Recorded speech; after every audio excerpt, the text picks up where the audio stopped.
Hello and welcome to a tournament of lies, a podcast all about trying to rate every single video game ever made in what are we calling it, boys? Quality order? Yes, definitely not chronological order. We're not trying to just do a list of games since the beginning of games. That's silly. Yes. Anyone can check that. Consult Wikipedia for that. I accidentally started tweeting out that we were doing a chronological list of games, to which the internet was like, oh, well, that's utterly pointless. Hi, I'm Danny O'Dwyer, broadcasting out of Oakland. I work for GameSpot, and these are two of my friends, Mr. James O'Conner in Hollywood with the Sparkosoft.com webcam. Thank you. Sparkosoft is keeping us strong. He is sponsoring us. Not officially yet, but I'm hoping by week 3, Sparkosoft will not only single-handedly fund this podcast, but they'll be able to let us live off it. So thank you, Sparkosoft.com in advance. I will wear your t-shirts and I will take your endorsements. So thank you, Sparkosoft. Okay. Well, what are you drinking? What the fuck? Sorry, by the way, this is, if you're listening to this on iTunes or on your podcast device, you've no idea what the Sparkosoft thing is. We're also recording this and broadcasting it on demand on my YouTube channel, youtube.com/Danny O'Dwyer. Can you just explain what you just drank there for people watching the video? Okay, so what I do in the morning, and this is for a side, this will be a GNC, for when we get that GNC sponsorship. Stop! Week 5 this isn't how advertising works. Well, no, we're going to guilt them in. Like, we all know in this room of Catholic guilt, and I've got to believe corporations have the same thing. So it's going to be a case that they'll be Catholic guilted into know that they're getting free advertising right now. Week 5 GNC. I need my supplements for free. Thank you. Oh God! And what it is a mix of a drink called Soylent. Soylent.com. Week 7, get that Soylent sponsorship. I get a little bit of Soylent, I get some protein powder, I get some like green drink, and I mix it all together, and then I drink it down. Nice work. So that was my breakfast. Congratulations. It is 11 a.m. where you are. But on the other side of the world, I think, what is it, like 7 o'clock from Waterford, Ireland, Mr. Dennis Walsh. Yep, 7 o'clock Waterford, Ireland, not Dublin, Ireland, like in the promo. Another factual error on your part. That's all right. And a much simpler drink. Just some coffee. Show us the cup. What have you got? What advertising? Well, I'm actually pouring now. It doesn't have, well, I suppose, fake advertisement. Got a Star Fox coffee. I'm sure there's maybe some people who've got the exact same coffee mug from a Nerd Block or whatever I got it in. Maybe a Nerd Block. Maybe a Loot Crate. I don't know. Congratulations on your wonderful cup. Yes, this is a concept, I guess.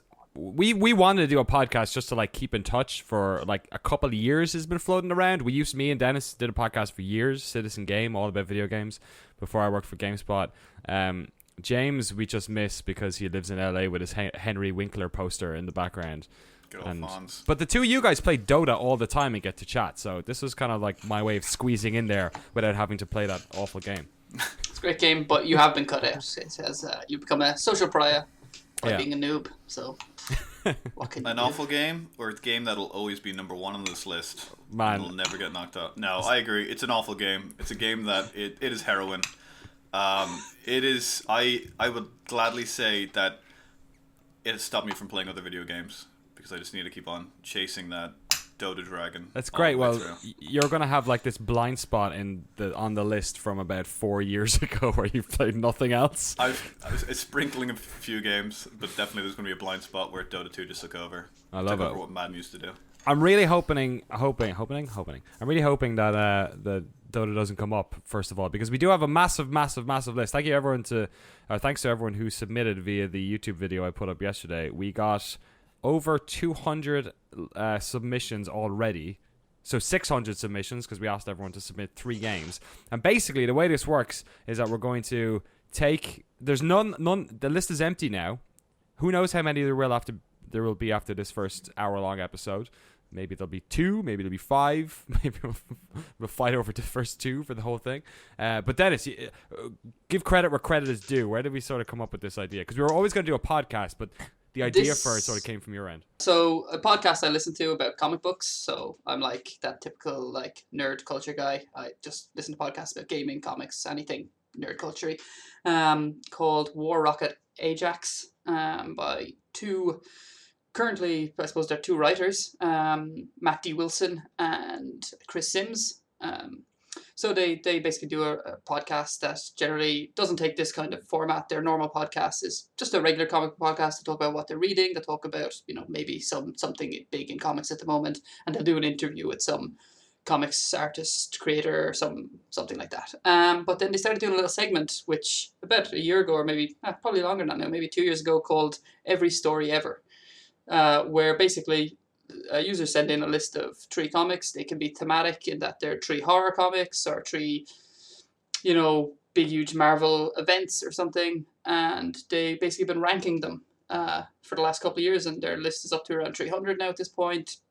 It's a really great listen. It's really entertaining. It helps me kind of learn about something that I kind of only got back into in my kind of adult years. Like I kind of, my teenage years, I just kind of stopped reading comics. So it's let me kind of get back into stuff and have a little bit of knowledge on stuff I would normally know nothing about. So I think it's a really great thing, and I think I've just been kind of yearning for, I'd love to have this for something else. I'd love to have this for video games. I'd love to have this for football players. I'd love to have it for whatever. So Georgie Weah, number 1. Right. So I guess we need to establish some ground rules at this stage, right? So we're kind of coming into this pretty fresh, so we don't know how many games we're going to get through every list. We have an hour cutoff is what we're kind of using, around an hour anyway, before we stop deliberations. But we have a couple of other sort of side rules that we've established as well. One of which is the purgatory of lies, which essentially, I guess, is if none of us have enough knowledge about a game, we'll put a game in purgatory and I guess spend some time actually playing that game before we deliberate on it. And then the other one that we have as well, which James came up with, was the parole board, which essentially means that if we put in a game and there is enough of a vocal reaction to it from the community that they're like, that is bullshit, Tony Hawk's Pro Skater 3 should be number 58, not number 57. It's way better than Red Dead Revolver. I don't know. Wipeout 3. Then we will once a certain amount of time has passed, we will readdress it. In my head, I'm thinking a year, but maybe it's less than that. I feel like if we did it in 6 months, then all we're going to have is in 6 months' time from now, just revisiting old podcasts over and over again. So we have to, I don't know, establish some sort of rule around that one, yeah? Yeah, well, it could. I suppose we'll listen to if we have any listeners, we'll listen to what they have to say, and maybe it's time based. Maybe it's if there's enough kind of disagreement that is of a listener discourse, then we'll go and say, okay, this needs revisiting. Maybe the parole board is its own bracket, and whatever game gets out of that, maybe the users vote on that, and whichever one is in there gets out. Maybe we shall have to see. There's options. All right. Before we start, I have a list here. It's an exhaustive Excel sheet full of submissions. Before we start, just so everyone has sort of a context, are you already using your mechanical keyboard, Mr. O'Connor? Not anymore. Clicky clacky. Tell the listeners a little bit about ourselves. I think is probably a good idea. James, you go first. What games have you traditionally played? I would say traditionally growing up, I played a lot of adventure games, especially like the LucasArts ones. I still play those. In fact, last week I've been playing a game called Stasis that came out towards the end of last year. Right. That's been pretty beautiful. It's pretty nice. If anything, it feels like a game that was made 15 years ago. So I've been enjoying that. And then definitely strategy games. I think I've been playing a lot of those. Like Civ 5, I think is still a go-to. It's never ending. And Football Manager. I have lost so much out of football, but I still play Football Manager every year, and it's just more the trading and along those lines. But I mean, everything in between. You can't beat a good narrative in a game. Do you still play football? Because I remember you used to play Football Manager when we were like 18. Yeah. Or like 16. Yeah. Oh, you yeah. Still play? I do. Yes. It's nowhere near as much as I used to. I still go through like parts where I'll sit down and play it for a week solid and then not touch it again for a few weeks. Especially on the streak. I still have my weird things where I'm convinced that in that game, if you're on whatever the math, the code for it, if you're on a winning streak, I just don't turn off my computer. It stays on. The game stays on because that's a hot run. Like gamblers will know that is like a hot run. I can't break that. If I start losing a few, like if I lose 2 in a row, 3 in a row, I turn off the game and don't touch it for a while. Like I need whatever core mechanics or code that's in the background to get me winning again. I just need that to sort of reset itself. then I'll go on a streak. Sorry, I'm trying to take you seriously, but I keep seeing sparkosoft.com over your head. Is that some sort of middleware to get your webcam working? Is that what it is? It is. It's very good. It's a very good program. But sparkosoft.com, and they were doing this great thing. It's working. I've got a nice DSLR I decided to use instead of an older webcam that is very grainy. But sparkosoft.com want $100 for me to not have sparkosoft.com on it. They're not taking the Fraps angle of, hey, pay us whatever you want if you want, or like the WinRAR. That'd be nice. Even initially when I was like watching videos on it, they're saying $30, and I had to do a lot of soul searching if I wanted to pay $30 for it. And I said, you know what, I'll write it off as a tax expense. And then when I went to the website, there was $100, and as of right now, I'm not doing it. It's sort of pushing the boundaries. It's a slap in the face. Oh, and also let the good folks at home know what your job is. Why are you in Hollywood? Oh, I do lighting and stuff like that for movies. I do a lot of stuff, movies, commercials, that type of deal. So it's not too bad. Always interesting. Always on my feed. Always supporting sparkosoft.com. I got that one. Dennis, what is your history with video games? I suppose I'm a bit of a Nintendo fanboy, and but PSP is better. I don't know.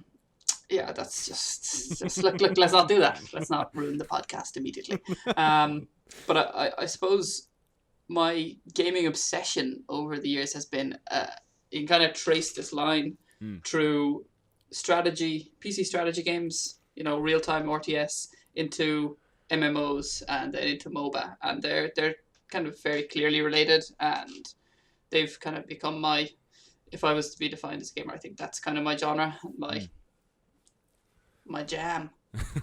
I've had the sort of weird version of being sort of in that, liking one game and playing one game a lot, and then since I joined GameSpot, you're sort of forced to play a lot of games, which means you don't really ever get to really sit down and enjoy one game, which kind of like sucks a bit. So I don't know. I feel like around the 360 PC or PS3 time, I was kind of playing everything, and then once I got into the industry, it was that was just the way it's been again. So I feel like the one thing I wish I had done is like have a game, because like we used to did we all play Counter-Strike? I remember me and Dennis played a lot. Yeah, did you play as well? Oh, dude, I went back 1.6 and beyond. I think I had the original one. I remember getting it before Steam was around. Like 98. And I don't know, I missed that being like, I feel like Overwatch is the game I'm playing the beta at the moment. Like that's the first time I felt that in a long time. Or maybe Rocket League, actually. Rocket League's a game. Rocket League's a good one. That's going to be interesting when that comes up on the list, actually, because I think all three of us like that one. Oh, yeah. We'll have to see what our... No, he's not. Well, unless his paymasters at Sparkosoft let him... all right, so shall we jump in? Mm-hmm. Certainly. I'm really interested to see what comes up first, because then we get to, I guess, put the dumbest game in the world at the top. All right, so I've got this spreadsheet. I've got this sort of randomizer thing happening. So let me do that. Well, just as a quick aside, as you're finding that, if you had to find right now what your personal favorite game of all time is, everybody, ooh, what would it be for you off the top of your head? And see where it lands at. Half-Life 2, probably. Copy that. Dennis, what's yours? Probably Ocarina of Time. Okay. I wonder if we've had all of those suggestions, actually. So I'm going to say Super Mario World. To me, it's a perfect video game. That's also coming up as well. All right, I'm re-rolling because the last one that came up was a cell that didn't have anything in it. So, okay, I've got it. Our first three games for a tournament of lies come in from Cool Drew 100. They are, in no particular order, on the PC, City of Heroes. Okay. On the NES and Game Boy Advance, Excite Bike. And on the the original Xbox, Unreal Championship 2, the Leandri Conflict. Is that related to Unreal at all? Like yes. Unreal Tournament? Okay. It is the console, the Xbox version, the Xbox spin-off of Unreal Tournament 2, which came out, I believe, in 2005, so a year after Half-Life 2. I have played it. It is not the best Unreal game, let's say that. Dennis, by your expression, I'm guessing you've never come across Unreal Championship 2, the Leandri Conflict. I haven't played it a lot, I would say. I've also never heard of it. Yeah, no. So yes, right. Well, let's start with City of Heroes. 'Cause I played that. Yeah, I was about to say you've played a lot of City of Heroes, right? Yeah. So this was my toe in the water into MMO. I am thinking of our game, right? Yes. That was the NC Soft, I think. Yeah, wasn't it really weird? It was like a really weird way you had to pay. It was like difficult to give them money. Was it some sort of weird website or something? I remember because was it our friend Andy also played with you, right? It was mostly me and probably never hear this, Renan. Okay. Andy may have played a little bit, but yeah, strangely enough, Renan, not a comic booksy type of guy. No. We just played the shit out of it. It's really great. So look, I'm gonna take a bit of a leap here. I'm gonna slot it in at number 1. It's actually was a really good MMO. Wins. It was a very good MMO. It, played similarly enough to, World of Warcraft. It looked pretty good. It captured kind of, I don't think any superhero game since where you create your own character has actually nailed it as well. I think what you often end up is these kind of hodgepodge, kind of fake attempts at these known characters, these known IPs, and City of Heroes did a good job of not really making it very possible to just have a generic Superman, a generic Batman. You also had a very decent sense of a specific skill set, say being able to fly, being able to do super jumping or super strength and all this. And I think it had all those MMO tropes of your healer class, your spellcasters, all that, and it's just it's fun to play. Yeah, it's weird. It was a superhero game that you kind of think no one would really make today because a superhero game with no licensed superheroes. It was essentially kind of what was the isometric? Freedom Force. Yes, Freedom Force. Yeah, that was kind a of good one. similar thing, right around that area where there was just like whatever, make your own weird. It was almost more fun than having like 12 Supermans running around and having these like weird. Because wasn't there like a bio entry where you had to you could put in your backstory or something? Oh, I believe there was. Yeah, absolutely there was. 2004, same year WoW came out. Great game. Yeah, I was trying to figure out which one came out first. Was it City of Heroes ahead of WoW? By about 6 months, I think. I would have said so, yeah. And a funny story, not that funny, but not really funny, haha. I have the first couple of licensed City of Heroes comics. I bought them as they came out, and I at that time didn't buy any comics. I just happened to be in a comic store, and I was like, "Oh, I'll play this game. Oh, gotta buy it." And they're written by a really good writer. So funny enough, I found them a little while ago, and I wouldn't have known the name of the writer at the time, but it's Mark Waid, and he's absolutely one of the top writers in comics ever. Wow. And mad. That's a good game to start off on, actually, considering you knew so much about it. It finished on November 30th, 2012, so it actually ran for a good 8 years in North America, and it came out. It was a year later in Europe. That was around that time. Do you remember? Was it World of Warcraft? I think there was a 4 or 5 month gap between the European and North American release. So a load of us had on North America, sure. Yeah, with awful pings, which didn't actually really matter that much for an MMO, right? No, absolutely. So what type of stuff did you do in City of Heroes? Was it simple questing, leveling? Did you have multiple characters? Yeah, I suppose you quickly, if you get into any MMO, you quickly develop a main character that you're gonna kind of focus on, or else you don't get that feeling of accomplishment after a while because you're just getting up to level 10. It gets boring. But it was kind of instant PvE, so a lot more player versus environment, grouping up with people. I never really got into PvP in it. My gut says until City of Villains came out that maybe PvP wasn't its strong point. I'm not sure if PvP ever became a strong point. I could be wrong, and there might be more experienced City of Heroes players who played it for a couple of years. But I thought it was just a really good kind of intro into MMO, into that PvE aspect, and that was kind of my life in COH. COV came out a year later in October. I can't believe it was only a year later. In 2005, it was an expansion loan. Just my favorite term. Heard that a lot.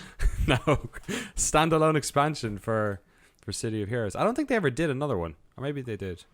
City of Villains, City of Heroes Going Rogue. Apparently, August 2010 was another paid update. So that was probably close to the end, I guess, 2 years before they finished.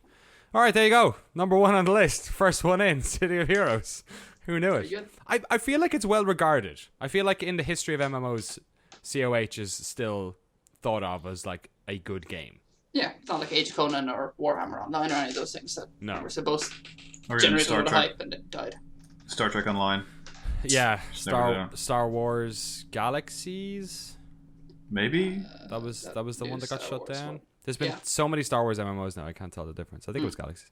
Okay, let's do this in the order it was presented as to us then. Is Excitebike better than City of Heroes? You know, that is where this list will become interesting, where we have to decide, do you go like 8-bit classic? Like what really makes a good game and what really comes across it? And it is sort of funny actually, when I was first looking at the lists or the list of games people were sending in, a lot of it were like more narrative driven games. Right. So I was always wondering where, like, I mean, but then the first two, in fact, the first 3 we got off this list is pretty much 3 games that could have longevity, could have that sort of length. I mean, I'm sure there's missions in City of Heroes, but, you know, to a degree, it's an open world format. You're just sort of going around. And in the same way, Excitebike game was just very, you know, a Nintendo classic, I guess. Well, no one's going back and playing City of Heroes, but they're probably going to want to go back and play Excitebike, maybe. They probably, yeah, I guess so. And again, it is, I mean, you could make that class as a sports game. You know, it's really a sort of in the room, one player versus the other. It's one game that I just always felt like, I don't know, of all the Nintendo classics, I don't know how highly I'd rate it. It definitely had an interesting dynamic because I'm pretty sure it was never the same racetrack. I could be wrong about that. But I think it was. I have no, like, I've hardly any exposure to this. The only exposure I have to Excitebike, because this is where, like, you guys cover Nintendo stuff, because I grew up playing Commodore and then went on to the Mega Drive, or the Genesis for our North American listeners and viewers. But, yeah, this was 20 years before City of Heroes. In fact, it was before any of us were even born. It was November 1984 it came out.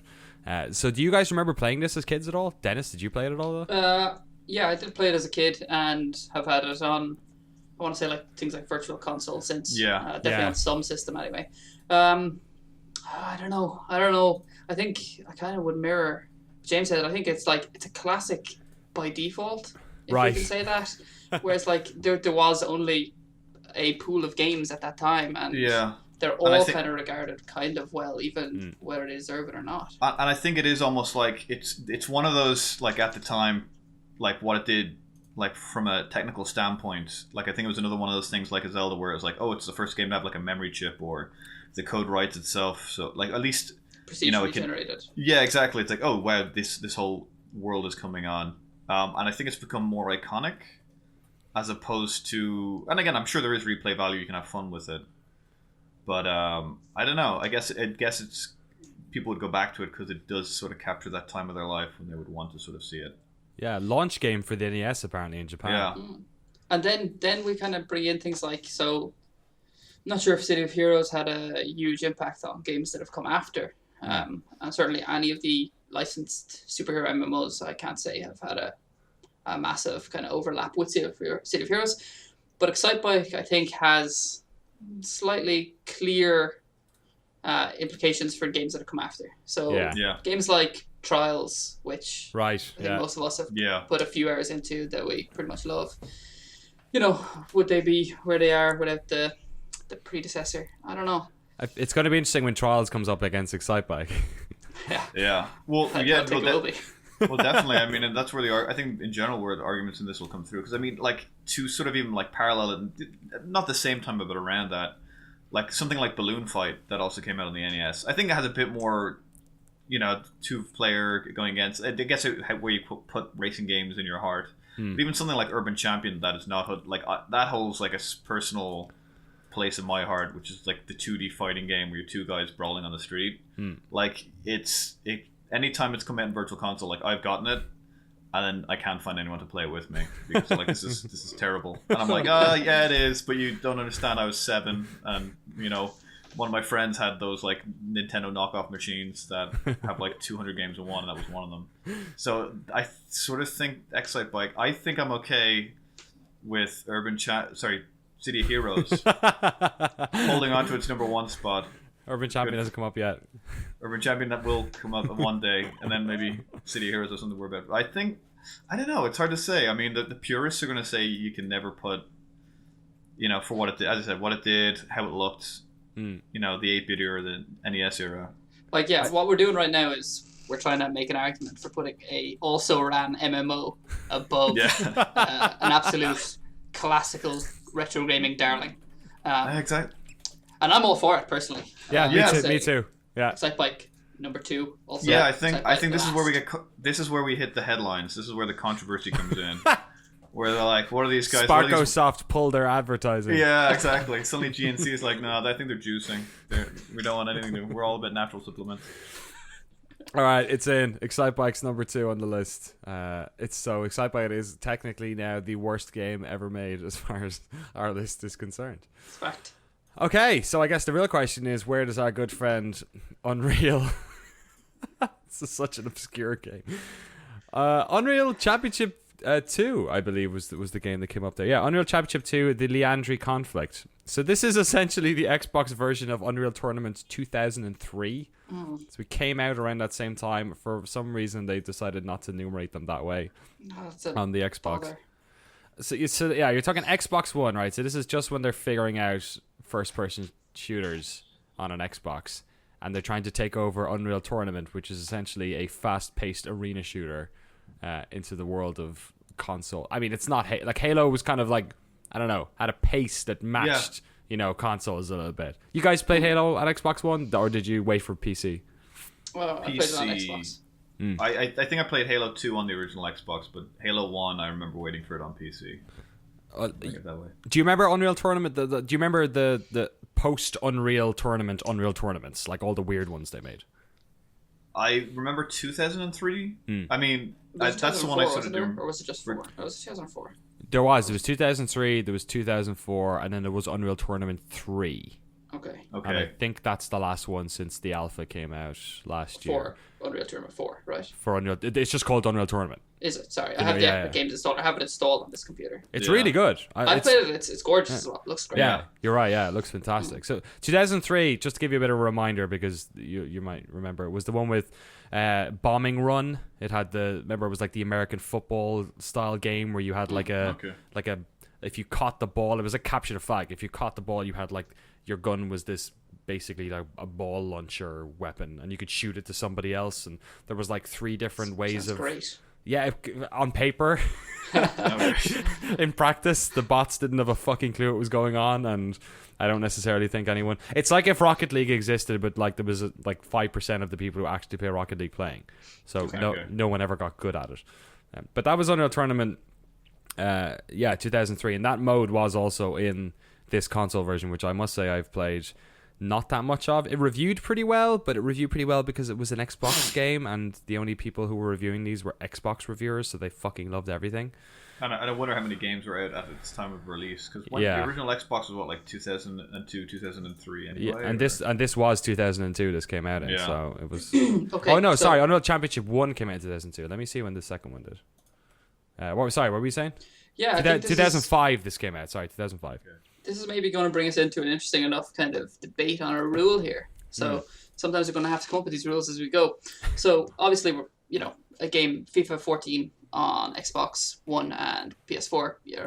Right. Who cares? We're going to rank that as the same game, of course.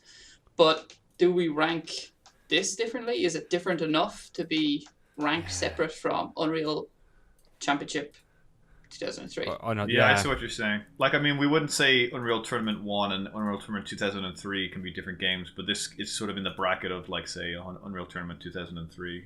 Yeah, it's very similar. I mean, I think the only reason now that I think about it, that they didn't call it Unreal Tournament 2003 is that this version came out in 2005. So, apart from that, it's very similar in terms of the gameplay. So was there? Do you know, with any of these, was there any narrative, or was it just the Unreal Tournament kind of like just go in deathmatch?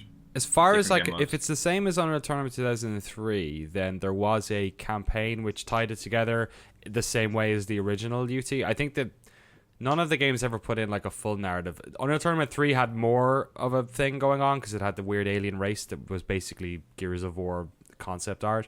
But no, as far as I remember, this one just had the usual like Leandri Corporation are doing some shit, go shoot a bunch of people who respawn, you know? Okay, yeah. They 2 new game types, apparently, Overdose and Nally Slaughter. And new weapons, including... And then the adrenaline combos, yeah, that they brought in. They brought in adrenaline in Unreal Tournament 2003 as, like, this thing you pick up. Okay. Which was a bit weird as well. I don't know. I mean, it's not better than City of Heroes, and as much as I like... even in the... If I was to say this was UT 2003... That's nowhere near as good as UT 2004. 2004 is when they added in all like the big, like the open maps got better. And speaking of Rocket League, it's when the Rocket League guys put all the cool cars in as well. So, very cool. Yeah, I don't know. I'm happy with this at number 3. Okay, I can go with that. All right. Yeah. There we go. First 3 in there: City of Heroes, Excitebike, and Unreal Championship 2: The Leandri Conflict.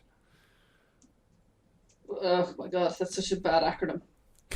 The Leandri Conflict. I have it down as the whole thing. I have it down as UCH2 TLC. That's it. That's right? That's TLC, yeah. TLC. They don't want no TLC scrubs. I'm going to put that down for now. We'll have to revisit this as also / Unreal Tournament 2003. Yeah, all right. Executive decision. Okay. For now. Maybe not. We'll see.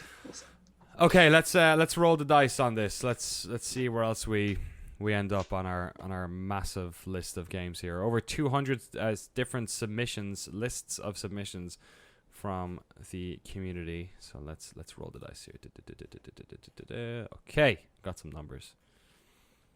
I kind of feel like I hope we don't land on a really good game. Yeah. We'll see what happens. We could always save it. Okay. For the day where we get like 9 bad games and we're like, oh, we need one to pull out and talk about for 20 minutes. We got some good ones. These are good. Okay. Sorry, we should rotate this out so you guys get to do this part in future episodes because this is actually quite fun. Okay, first one up. Listed here is for the GameCube, but I actually think it was out on the Wii. Is Mario Strikers Charged? You might be right. There was a Mario Strikers game that came out on the GameCube, but there's also one that came out on the Wii. Yes. I've played both. If we can talk about the Wii one, I think we've all played that one ad nauseum. Yeah. So this was put down as Strikers Charged and then Nintendo GameCube. So I think we have to go with the original. Like Mario Strikers certainly exists, but this Charge was put down, which is probably a bit more interesting maybe as well, actually. Yeah, well, we'll go with the game that's named as opposed to the platform. Okay. Do you want to go with the second game? Do you want me to unveil the 3 of them? No. Okay, just the first. Okay. So... Oh, sorry, and this was submitted by, I should give a shout out, CEIZ, so Keys. If it is Mario Strikers Charged, then it is the one on the Wii. Yeah. That's what I think we go. Perfect, we go with the named game. All right, who wants to take this first? Dennis, go for it. It's the best game ever made.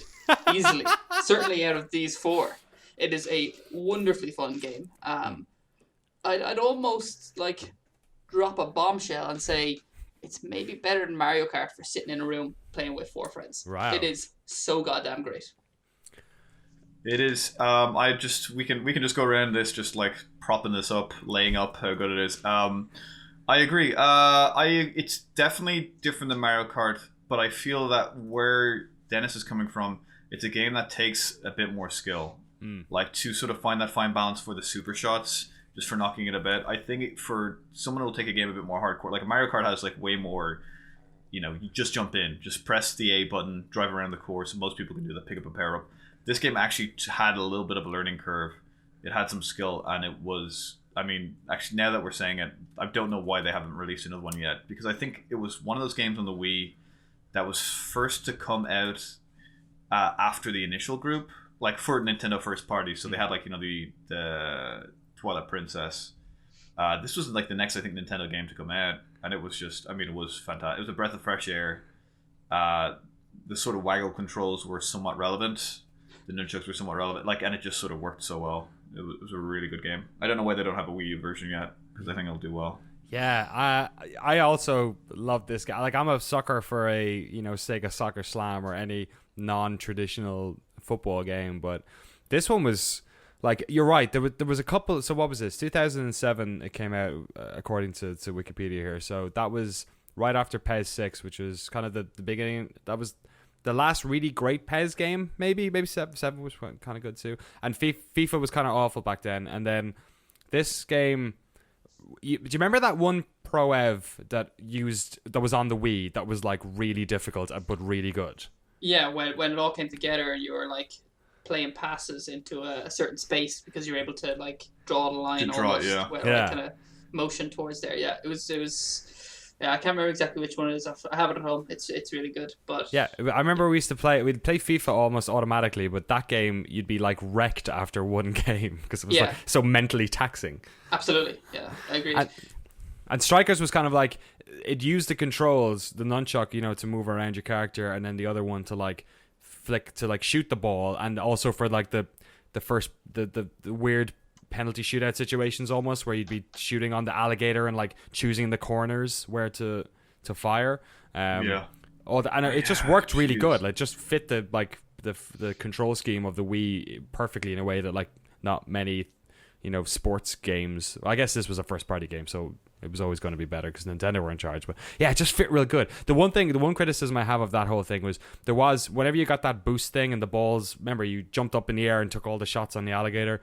Whenever you like anyone who was anyway good at that eventually was able to score like 8 goals against the alligator. Yeah. You kind of got too good at it. That's true. It definitely wasn't a balanced game. But yeah, Jesus, even just looking at non kind of gamery people who got into that now, the Wii is probably most stigmatized as a kind of a what's that word? Filthy casual. Filthy casual console. Yeah.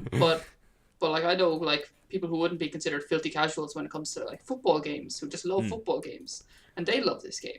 It was a very competitive, enjoyable competitive game, and I think probably the easiest comparison to make is probably to a current darling of the whole gaming scene, which is Rocket League. It was just such a brilliant, fantastically innovative, novel multiplayer game, and that had a sports tinge, but it was as close to being a brilliant multiplayer puzzle game as it was a brilliant sports game. Yeah. A lot of love for Mario Strikers Charge on this podcast. We've had it shoots to the top. Yeah, I mean, I think it's like it's a real special game to me in a way that City of Heroes isn't. No. What do you think, James? No, I agree. I think again, if we're gonna like merit it on different things, and what makes a game, I mean, it was beautiful for what it was. I think it probably still hands up. It implemented everything. Was there an online to it? I don't know. That's sort of that gray area where it was probably way ahead of that term. I don't think so. But even then, I think it sort of incorporated what Nintendo always wants to do and did it so well, which is really just bringing a room of people together and then just playing a game. And it was just, I mean... it did have online. It did, but anyway. I thought, but I have a feeling it was kind of dodgy. I sort of remember that, but it was... That's crazy. According to this, it's the first Wii online game to be available outside of Japan. Oh, wow. I don't think any of us ever played it online. No, Mario probably did. Yeah, I think maybe tried, but it just... It wasn't great, especially in Europe. But no. Yeah, number one. It has to be. Wow. All right. There you go. Mario Strikers Charge on the Wii is number one on our list. Above City of Heroes, Excitebike, and the worst game ever made, Unreal Championship 2, The Leandri Conflict. Also known as, what was it? UK2 TLC. For those of you who don't know what we're talking about, that's what it is. The next game that was submitted by C's is a game that you can either play on PC or mobile. It's significantly harder on one than the other. It's Super Hexagon, developed by an Irish person as well. This one, cool. So we should be... What's his name again? I always forget his name. Don't know. His name... Terry Cavanagh. There you go. So this is the creator of VVVVVVV and a bunch of other sort of concept games. You guys played Super Hexagon? Not a lot, but I have played it. James, how about yourself? Yeah, I'm gonna say no. I think I have, but not anywhere where I could really comment on it. Super, like cheap, small concept kind of game. You can get it on Steam for $2.99 right now. You can get 2 of them for $5. I think I've seen people play this game. Maybe that's where it is. Yeah, this brings in an interesting part of this actually that Dennis was talking about earlier before we went online, which is that there are some games which we'll all have played, some games which not many of us have played, but other games where enough of us have kind of seen either YouTube or Twitch streams around them that we kind of feel like we've ingested enough appreciation or knowledge about them where we can make a call. What do we think about this one? I've played a bunch of this game, but maybe is that enough for us to put it in the Absolutely. list? Absolutely. 100% every time. Yeah. So yeah, just lay us upon this knowledge. Okay, so Super Hexagon is a game essentially where you are a tiny. It's like almost like a bullet hell game where it's one of these games where you die and restart every like 2 seconds when you're starting. You basically all you control is left and right on a screen going in sort of a circle, so you can make this little pixel go anti-clockwise or clockwise, and as that's happening, sort of walls with gaps are coming towards you from all angles, and essentially all you're trying to do is survive for 60 seconds. The levels are identical every time, so it's not like it's procedure generated and you have to like be on your toes. And the sort of art style and the music is very like techno, in your face, stressful, and like frenetic and fast. And there's a bunch of different, like you'll start on the lowest one and it'll seem so fast, and then once you've completed that level and done, I think there's only like maybe 6 levels, and then they've both got 2 difficulties or something. You can play them in like insane mode or whatever. But once you've progressed to the third one and you go back to that first one, it looks like it's treacle. Like it looks so unbelievably so in comparison to what it felt like when you first played it. And it's easier on the PC because I think it's left click, right click makes you either go clockwise or counterclockwise. On the phone, it's harder because it's you tap on the left side of the screen or the right, I think, and it's kind of difficult because it's so fast. But yeah, I really like it. It's one of these games where I got super into it for like 3 weeks and then never played it again. Cool. And it's cheap and fun and cheerful and difficult and just incredibly like well designed. Like it's a simple idea, but just like super well designed. Okay, well, yeah. You're going to be the one ranking it, so okay. You can't ask more from a game than 2 weeks, 2-3 weeks. Says the Dota addict. I agree. From what I've seen from it, it resembles, I forget the classic game, like the classic arcade game from design, whereas was it Base Defender? Whatever it's called, where you're going around the circle shooting down. Oh, Tempest? Tempest, yeah. Right. It always reminded me of Tempest, but the whole idea, I guess, is you go down levels of this. It's like expanding, ever expanding. It's almost like you're going through a tunnel. It's kind of okay. It's like the right path. Do you know what it's like? Do you remember the tunnel levels in Stardust at all, where you were dodging meteors all over the place? It's kind of like that, where the meteors are always in the same place every time, so you just have to like figure out where to go. All right, okay. I mean, it's better than Unreal Championship 2, the Leandri conflict. See, this is hard because I have to level it against Excitebike, which is a game I have like basically no affinity for whatsoever, except for the Mario Kart level that's currently in Mario Kart. That, and also they added to NES Remix, which is kind of nice. Oh, really? Things in that, yeah. The NES Remix is its own thing. Like, I don't think it goes higher than City Heroes. There's something about it. There's something about ranking a $3 game above an MMO that ran for 8 years, which just feels a little bit too dirty for me. But it's either side of Excitebike. What do you think? I have no affinity for Excitebike. Yeah, I don't know. I don't really care about it. Like, again, of all the games, again, it depends on personal taste. It's fun if you like racing games, but it's kind of, you can put it ahead of Excitebike for me. Okay, all right. Sure. It's gonna piss off a lot of good. NES fans. That's what the jury's there for, Danny. That's what the jury is there for. The parole board. Yeah, the parole board. We'll get some gavels, some wigs. We'll talk about this in a year's time. Okay. Yeah. Next game. Next game on the list. Maybe the best thing that ever came out of that movie. Star Wars Episode 1 Pod Racer on the N64. Oh. It was on the PC as well, because I played on the PC. In arcades was also as well. A great arcade game, yeah. Yes. Wonderful. That's where I would have played it the most. Me too. Should we rate... So we should... All-encompassing this is. It's the arcade and the PC and the N64. Same game, yeah.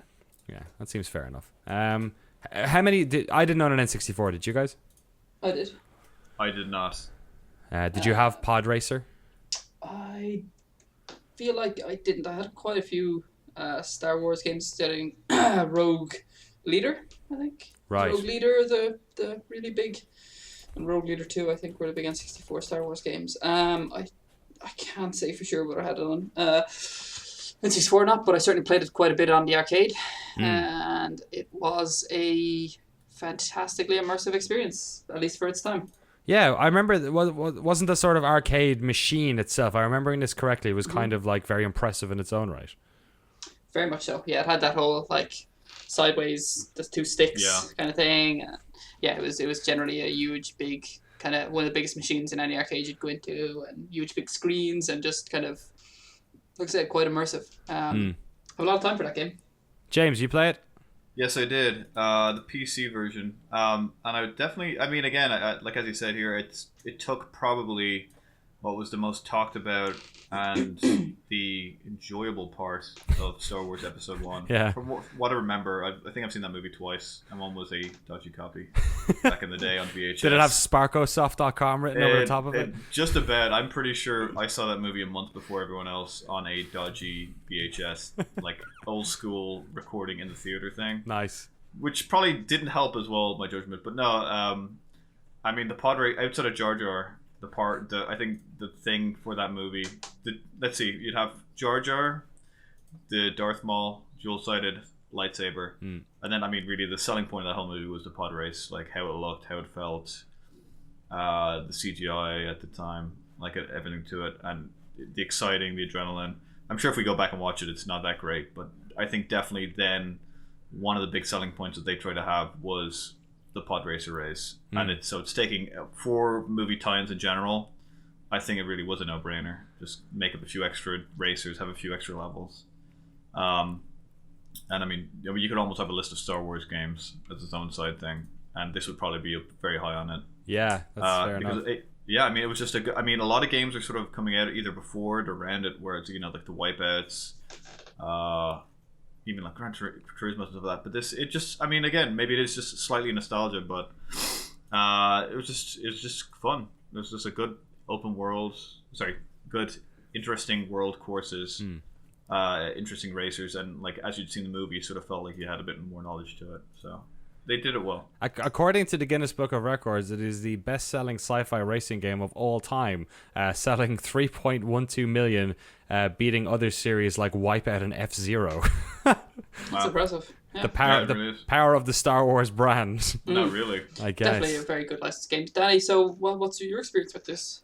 I didn't own an N64, but I remember this being like, people would say there was like one arcade in the town that we grew up in, right? Or like close to the town in Tremor, the sort of like seaside resort place. And I remember like people saying, "Oh my God, they've got like the Star Wars pod racer thing. It's out in Tremor. You have to go out and play it." And then getting to, what was the name of that place? What is Sully's or whatever it's called? Freddy's or whatever, yeah. And then, wandering in there and seeing this, like, it was like really huge. Like, it felt like you were sitting in it, and especially for a kid. And like, they knew what they were doing, right? It's like kid in the movie racing against all these aliens, like this amazing like hero moment, and then you get to sit in the arcade thing and basically be that annoying little blonde prick for 5 minutes or 3 minutes or whatever. Yeah, it looked really good, like real good sense of speed. I think I've only ever played that one map, the one that's from the movie. For the movie, yeah. Like I'm not. So yeah, in terms of like, if you were to talk to me about like the arcade games that sort of stood out to me the most growing up, I would have mentioned that alongside like House of the Dead and Time Crisis. Yeah, basically. So yeah, like I don't really have that much in-depth knowledge about how it, like, what the single-player campaign was like in Star Wars. But you know how you feel about it. So exactly. I know how I feel, and I feel good about it. I'm not sure if it's better than Super Hexagon, but we'll find out. What do you guys think? Where's it going? I mean, it's probably better than Super Hexagon. Yeah. I mean, you got that Lucas money. You got to think about that. You got to think of the future here, guys. We're not, the sponsorship with Lucas has to come in at some point. Who's going to back us, Hexagon or Lucas? Well, it's actually now Disney, so they've got Disney even better. Big wallets. Yeah, I think we'll probably have to at some stage kind of come up with some sort of test. Not that we'll use it necessarily for everything, but like, we might inevitably know where we want to place a game. But something like this, like, okay, we can't play City of Heroes anymore. But if we were able to play it, or able to play Pod Racer, which would you play right now? Yeah, Pod Racer. I think Pod Probably Racer Pod Racer. by a long shot. I think, but then it definitely I wouldn't choose to play it over Mario Strikers Charged. But I think I would No. choose to play it over every other game on the list. Is it Looking down really? to Yeah. it. Is it really better? I guess. Yeah. Maybe. But I wonder as well, are we saying this because like the point of our lives now, and like this is probably the biggest, the saddest the swan song of our bodies slowly turning back into atoms of stardust, floating away into the netherworld. Really, now to me, it's like, well, there's two things: nostalgia. I find the games I go to remind me of other ones, or it's games I've already played. It's like remastered versions.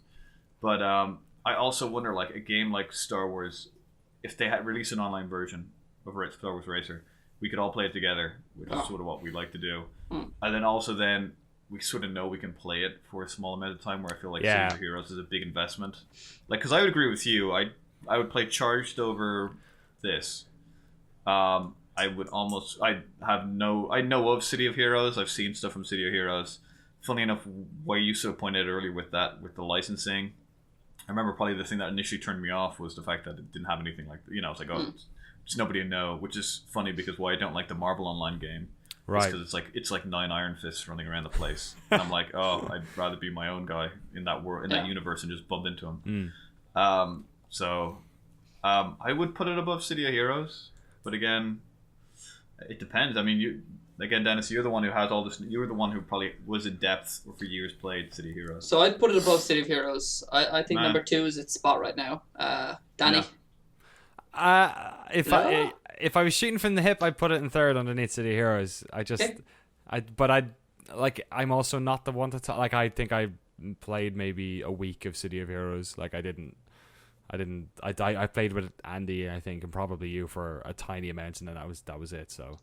Well, because I do have to wonder. I mean, you could try and say like, it's one of the first MMOs to do it right, but WoW was always coming. It's not like it spawned on WoW, and It's not like it ever really held up to WoW. Like, just I never play WoW. I know you guys invested more time and sanity than you probably should have into it as well. But I just feel like if it got blown away by WoW. I don't even think it stood up to it. From the impression I get, anyway. It treaded water for sure, so it didn't like go under the way things like Age of Conan did. But Danny, gonna feel like I'm gonna overrule you and put in number 2. Yeah, all right, fair enough. I mean, you've played the most City of Heroes, so there we go. City of Heroes is now third best game ever made after Star Wars Episode 1, Pod Racer, known as Racer in North America, and Mario Strikers Charged, the best game ever made, according to this We'll see particular... you at the parole board. We'll see you at the parole board. Let's see what you do, Excite Bike. Oh my goodness. Let's see what you do, City Heroes. See if you can get in. The tournament is filling up. We have 6 games in there. I think we've got time for 3 more. Absolutely. Shall we do it? Sure. Okay. Yeah, why not? Let's roll the dice again. I wonder if we can get one that's going to be in Purgatory. Because I guess the thing about Purgatory is that once something is in the Purgatory of Lies, we can sort of just decide to maybe go away during our week off and play it if needs be. So we're sort of we're not against having a couple of games in there as well. Okay, give me a second. Talk amongst yourselves for a second. I'm gonna roll this dice to talk to you about. I have no idea. Dota. I'm just still so upset about Dennis and James Dota hour. I don't know. Hopefully Dota's in the next list. I can't go another minute without Dota. Okay, I have it, gentlemen. This one comes in from Dominic McGill. These are our final 3 for this week. Let's start off with the first one, I guess. On the Xbox One, came out about a year ago. I've actually not played this and been meaning to. Sunset Overdrive. You guys played this?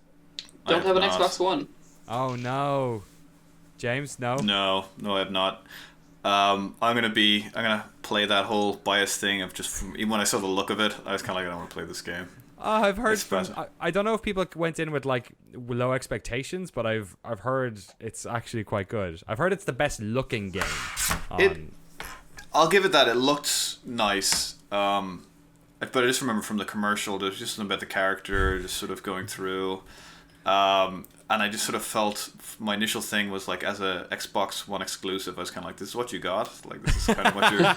It just felt, I don't know, just from the commercial, it just felt dated, like it was 10 years overdue. Yeah, it was a bit radical. Was it a bit like, I'm sliding around the town, and I don't know, it just from a look anyway. I'm sure it was a platformer. I'm sure it did everything right, but I don't know. I just the initial impression, I was like, is this type of game still something people are after? Right. Also, I'm probably never going to buy an Xbox One. Right. Well, that's the only console I have now, apparently, because my PlayStation 4 died 2 days ago. So. Oh no! What happened? Yeah. I don't know. I was watching Adaptation on Amazon Video, and suddenly it started going click, click, click, click, click, click, click, and then died. So it sounds like it's fucked, but I don't know. Well, I have the Wii U as well, but the Wii U doesn't count. What was that making a click? Like, I know. It's like either hard drive hard or drive? I think it might have been the disk drive doing something weird, but why would it have been on? Yeah. Is there a disc in it? There is. I've got the Matrix on Blu-ray. Well, that'll be it. That'll do it. So no one's played this. So No. I think we've got a purgatory. Okay, it's into the purgatory of lies. Yeah. I guess I'll take as the only Xbox One owner here, I guess I'll take the responsibility on that one. Sunset Overdrive.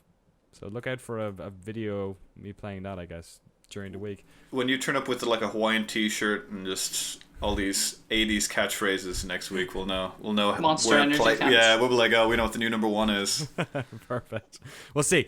I'll try and have it played by next week. We'll see. If I don't, we'll get around to it eventually. The next one up is Angry Birds. The first Angry Birds. Angry Birds, the first one on iOS. Well, it was on Android as well, just so you know. Oh, yeah, sorry, on Android. And I did have it. I got it before it got removed from the app stores. No, did they get rid of it? Yeah, the developer didn't want to have it up there anymore. No, you're thinking of Flappy Bird.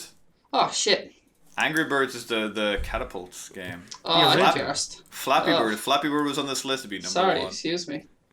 Yeah, 2009's first breakthrough iOS game. Angry Birds. I apologize. Yeah, I mean, that's sort of like, how do you place something like Angry Birds on this list?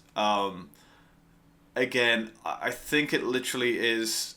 There's a saying that I'm not even going to get close to hitting, but it's about like, the scenario is someone was being like in a room, like having just rocks and suddenly like make a game. Like you'll find amusement out of it.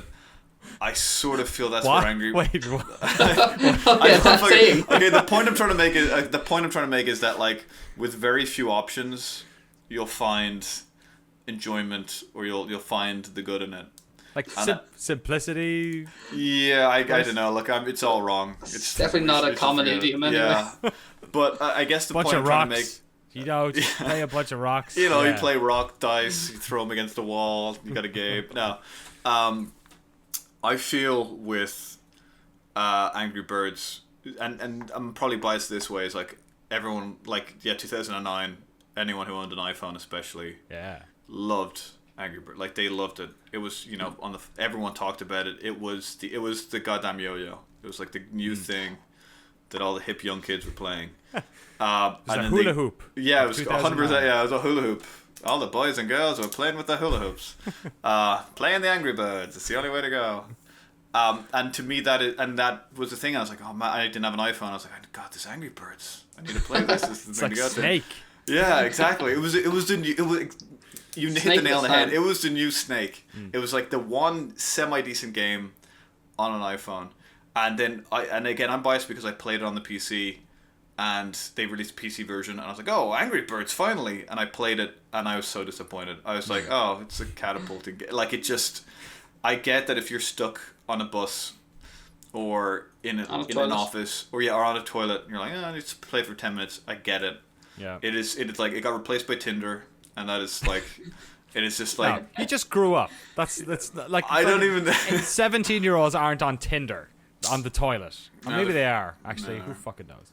18-year-olds probably are. Dennis, you played any Angry Birds at all?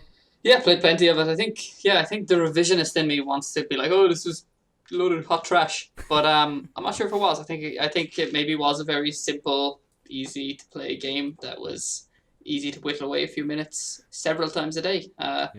It's definitely, if you think of mobile gaming, it's pretty much gonna set off a little alarm, and that's going to be the first game you think of for right up there. But it certainly isn't brilliant. I don't think we could call this a brilliant game. And like there's 100 games that have done this exact same thing and not been such a success. They nailed making it marketable for sure, and make it very, very marketable to children in particular. As can be seen if you go into any toy store and just loads of Angry Bird toys. So yeah, I don't know. It's definitely like I definitely don't hate it, but I wouldn't argue that it's a good game. There was some sort of, it was on like Armor Games or eBaum's World or something. There was like a game where you had a trebuchet and it was basically Angry Birds. I remember playing it like whatever, like 5-10 years earlier or something. So I remember playing Angry Birds and being like, oh, they made that game. And it's like, but it's on a phone. So like it was as addictive as that game, but I guess, I think it's just, you're right. There was an element of right place, right time with this one, which kind of I think it was just like I think it was just the first attractive, easy to play free game on an iPhone. Wasn't free. Oh really? Not even initially. No? There was a light version. I remember. Okay, it's 99 cents. The regular one was $1.59 or something cheap at the time, but not free. But the cheap game, and then I think it was just a time filler. And hats off to them. I'm sure there's a show. I know, like, you can't walk down without people in t-shirts. And, you know, all the marketing, good for them. But just as a game, it just, I don't know. I just didn't get it. It was lost on me. But then again, there's a difference of being stuck in a scenario, throwing rocks against a wall. When someone hands you an iPhone. You fucking rocks. I don't understand this scenario. Someone hands you, and then you're in that room because you're like, I've just got these rocks to play with, and they're like, here, have an iPhone. And then suddenly you're playing Angry Birds. You're like, okay. Are you trying to say that if we had already put throwing rocks in real life on the list, that you'd have it behind it? Is that what you're getting at? No, I'm saying it would have just gone one step above it. They'd be like, oh, like suddenly you look down and you got an iPhone in your hand. You're like, why was I playing with these rocks? I've lost it. Do you want us to put throwing rocks onto the list? If someone writes in throwing rocks, I'll tell you what. I'll come up with a throwing rocks game. Okay. I'll put it online, and then people can try and play it in their own time, and they'll figure it out, and then we can sort of place it on the list. If people have enough, and then I'll put it into purgatory, or I'll put it into the jury system. We've all played the rocks throwing game. But until we actually get that sent in by a listener, we should probably just rank Angry Birds. That's a good point. Where's it going then? Are we? It looks like it's in the. Is it around Super Hexagon, Excite Bike, City of Heroes in there? Is it higher or lower? Where are you thinking, Dennis? Yeah, well, I think Super Hexagon is probably a good place for us to start. Does it go above or below that? What's your gut? My gut says it goes above it. I love that game, but my gut says it goes above Super Hexagon. Okay, well, there we go. As an overall package, I think it goes above it. But not better than City Heroes? Again, do we want to consider the... You know what, it might go... But I'm going to... The rock-throwing potential of City of Heroes. We've kind of bashed this game and we're... This is the problem. I mean, we're taking it from a core standpoint of game, like, you know, factors like approachability, like narrative, like it doesn't play with this, but, you know, in general for games across this, like, the cultural phenomenon. Mouthfeel. That's what we're basing this on. Heaviness. Yeah. I don't know. I'm happy with it between City Heroes and Super Hexagon if you guys are. Okay. Yeah. You know what? Because I think that's fair, because I don't think it's a good game per se. It is a good time killer. It is a hell of a marketing genius. But if we're talking like a game, I think I would rather play City Heroes than Angry Birds. Okay. We're running over an hour here, but we do have another game to get in. We can either rank this, or we can just kind of leave it out there as a carrot on a stick for people to send in their own ideas, maybe, of where they think it should go in the list. Should I unveil the game first of all? Absolutely. Yes. It's Super Meat Boy. What a wonderful game. I know, right? Team Meat and Team Meat's... Okay, I was going to stupidly say their only game. It isn't, but it's certainly their best. Yeah. Although that might indeed be something that everyone agrees with, but they should, because it's unbelievably great. Yeah, it's a tremendous game. Do you want to talk about it now? Do you want to put it in the Tournament of Lies, our Tournament of Lies, or shall we end on that note and let people send in their own thoughts? You call it.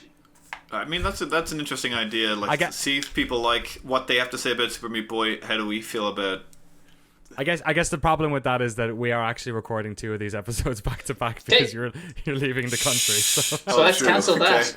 So Super Meat Boy, I think the only debate with regards to our list is whether this goes above or below Mario Strikers Charged. And anybody object to that being the main debate here? No, is Mario Strikers Charged now number 1? Yeah. It's been number 1 since we ranked it. It goes above or below. Like, I think there's no doubt about that. It's definitely better than everything else on the list. It's better than Pod Racers. I mean, like, I guess, should we talk about it just in case for some reason somebody has just been playing with rocks and hasn't noticed Super Meat Boy's bad. Maybe we should rename the podcast Playing with Rocks. Yeah, Playing with Rocks. It's just a super hard platformer. Extremely fast-paced, super hard platformer that came out again in a time when that had become big again. Games like N+, games like I Want to Be the Guy. Even then, it was perfect. Oh, sorry. Yeah, even then, just to like, I feel Super Meat Boy, and again, I'm sure there's other examples of it, but Super Meat Boy was one of those games that really took on and did it well. That whole like 8-bit graphics look. And like you're completely right. This like how the game feels, like how it plays. It is cruel. It is just completely. It is just the physics and everything to the game is perfect. I mean, yeah, it's one of these games where the controls are so tight that like even whenever you die, you know it's your fault. It's like it's that whole balance of this is really difficult. Like the actual trying to jump around the levels is very hard and challenging, but like it's a game that if you pick up now you can still blaze through the levels the way you sort of adapted and learned how to. Like it's wonderful and like great soundtrack on it and just real enough humor as well to also break up the frustration, like similar to how you always felt like it was your own fault, because that was really important, because you never felt like the game was kind of, for want of a better, less profane phrase, fucking you over. Same with the humor. Sometimes like you might play something 100 times and it's really starting to eat away at you. Like, this game is stupid. Why am I doing this? And then you die in this humorous way and like you're just about to finish the level or something, but you actually laugh and it breaks it all up. Like, I've spent a long time with that game. I don't know, I would guess into hundreds of hours. It actually means a lot to me. I think it's a wonderful game. And yeah, I think it's if we go back, personally, if I go back to the going out the door, which isn't really a good way to put it with this, but like, which one would I pick up and play right this second if I had to choose?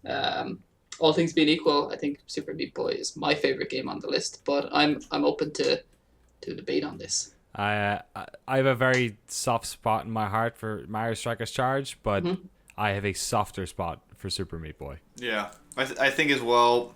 Again, it's very two different games, but again, they do the same thing where it is the ability to sort of sit down, play it.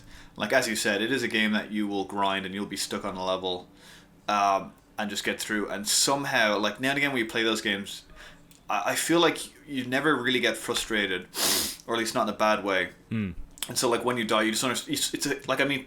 For the ability for you to grind out a level and like maybe spend an hour just trying to get through one level and not get annoyed by it, or just like a new thing comes out of the woodwork that takes you down, always sort of throws. It's just I think they did so well. And again, for the time it came out, I'm sure you'd have more knowledge on this, but I felt like it was like one of those first indie games that really became successful. Yeah, I mean, it was one of the 3 games in Indie Game the Movie. It was real time and place for those guys as well. All right, are we sticking at number 1? Is that happening? Number 1, yeah, I think so. I think so.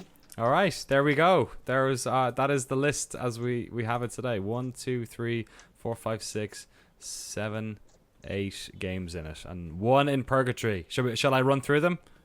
No. We'll put up the list. People can read it. They've been listening to it. They've been paying attention. Oh, I'll do it. I want to do it. I love this. Okay, go for it. This is probably the only week we'll be able to do the whole list because it's going to get ridiculous. Number 1 is Super Meat Boy. Number 2, Mario Strikers Charged. Number 3, Star Wars Episode 1 Pod Racer. 4, City of Heroes. 5, Angry Birds. 6, Super Hexagon. 7, Excite Bike, our oldest game on the list, 1984. But Excite Bike will always be better than Unreal Championship 2, the Leandri conflict. So there's that. So just a final thought. I think coming into the end of that list, before Super Meat Boy, as much as I love Mario Strikers Charged, I wasn't under any illusion that over time that would get knocked away from number 1. Right. but I did feel like there's no dreadful games on this list. No. So there's going to be a lot of games below both of those things. Excitebike, I feel like it's going to be, say if we're looking way down the line and we're talking a couple of hundred games on this list, Right. Excitebike's going to be somewhere in the middle. It's not going to be, pulling up the bottom. But I feel like Super Meat Boy is going to be up there. It's going to be a fairly high game for a long time. It's definitely one of my favorite games of all time. So it's interesting. It's starting to take a bit of shape already. Yeah, I like it. That's going to be a hard one to knock off. Thank you so much to Dominic McGill, Ciez, and Cool Drew 100 for our first initial 8 games on the list. I will get to playing Sunset Overdrive. We're actually recording this episode back to back because you're heading to New Zealand or something? Yeah, I got a little bit of a jaunt over to New Zealand for a couple of weeks, going to a wedding, and just going to see another part of the world.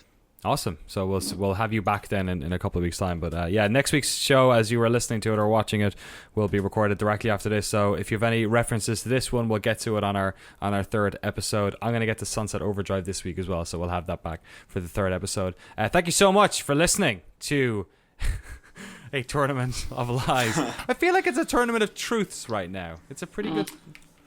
Well, is it? I think the fact that, and being honest, revealing the man behind the curtain, we know nothing about video games, so this is gonna be terrible. Yeah, we're all in here to push our political agenda. Yeah, I would like to thank sparkosoft.com and GNC. That'd be Get out of by here. week 4. You son of a bitch. We're gonna find out a website to put the actual like GeoCities ass looking table of games somewhere. But if you have any suggestions, please put them into a tournamentoflies@gmail.com. Please email us your 3 video games. Like Dennis was saying at the top of the show, give them in terms of, whatever you want. A PC game you love, or a game you love, game you hate, weird game, games within the same sort of genre, games within a different sort of theme, or had the same character in them, anything like that. And thank you so much for listening. If you're listening to this on iTunes, please rate and review, do all that stuff. We are so happy for you guys to listen to us. If you're watching this on YouTube, tell your friends, like, subscribe, jizz all over the comments, just do your thing. Denis Walsh, what's your Twitter name for the folks who are listening and watching? Denarse, DENARSE, @Denarse. You will find me on Twitter. Beautiful. And what about yourself, James? I'm at Sideburnius. That is SIDEBURNIOUS. At Sideburnius. It's turned into a full beard. That will be a controversy. I think maybe next November it'll be wicked chops and a mean stash, and that's how it'll work out. We'll have to see. Thank you so much for listening and watching, and we'll see you next time on A Tournament of Lies.